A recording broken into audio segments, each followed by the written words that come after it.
இந்த போறப்பு தான் நல்லா ருசிச்சு சாப்பிட கிடைச்சது. ஆஹா ஆஹா. Hi everyone, I'm Aishwarya from Ashi Kitchen. This week is a very special South Indian recipe, that is garlic curry. It's also called as poondu karapla kolambu in Tamil. It's a very good recipe for your taste buds to enhance it, and also it's full of nutrients like iron, and for the garlic it excretes all the toxins from your body. And it's a main side dish for dosa, chapati, idli, and of course hot salam, that is rice. So let's get started to enhance your taste buds, that is garlic curry. Firstly, to a hot pan, add 2 handfuls of curry leaves. If you don't have time to grind fresh curry leaves powder in your home, you can also buy the packed ones from the supermarket. Now, just fry them for about 2 minutes so that they turn into a crispy texture. After 2 minutes, you can switch off the stove and immediately transfer them to a mixing jar.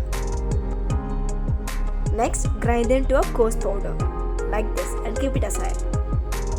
Up next, to a hot pan, add 10 teaspoons of sesame oil. Sesame oil is the best for this recipe. And once hot, add half teaspoon mustard seeds, half teaspoon fenugreek seeds, half teaspoon cumin seeds along with half teaspoon pepper. Then 2 red chilies split along with some curry leaves. So once fried, we can add 25 shallots of garlic into the oil. And now fry them for about another 3 minutes. So once sauteed and turned golden color, you can add the next ingredient, that is small onions. Today I am using 2 handfuls of small onions for this recipe. If you don't find small onions, you can also use 1 large onion and chop into small pieces. I'm adding the garlic and onions as a whole without cutting them to have a very good taste while eating. So once both have turned translucent, you can add the ground curry leaves powder. Make sure the flame is on low so that you won't burn the powder. Now fry them or saute them for another 2 minutes. After sauteing it for 2 minutes, we can add the asafoetida powder, half teaspoon. If you like the taste of this powder, you can also add 1 teaspoon as per your wish. After mixing it, add the tomato puree of 5 tomatoes. It's grinded very finely without any lumps.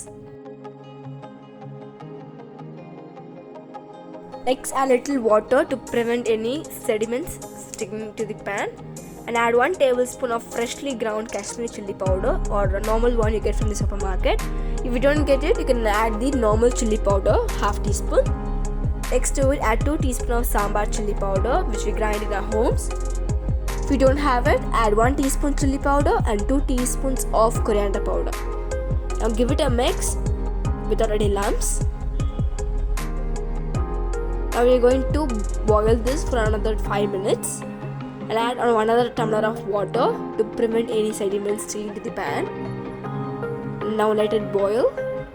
After 5 minutes, if you see, the oil has been separated beautifully to the corners of the pan, and now you can give a mix.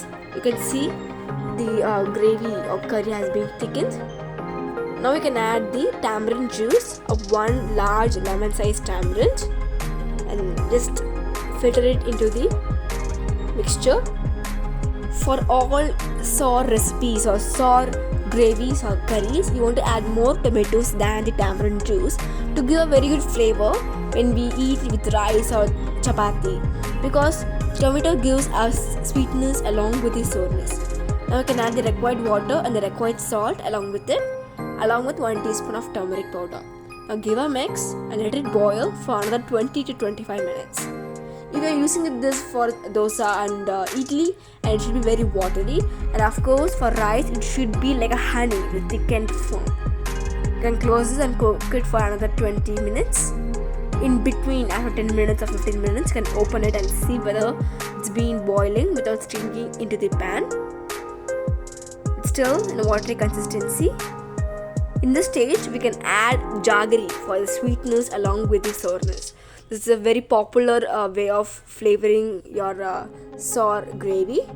I'm just adding just 1 inch of jaggery to it. You can adjust according to your taste. If you don't want the sweetness, you can just skip this process. And now let it boil for another 10 minutes.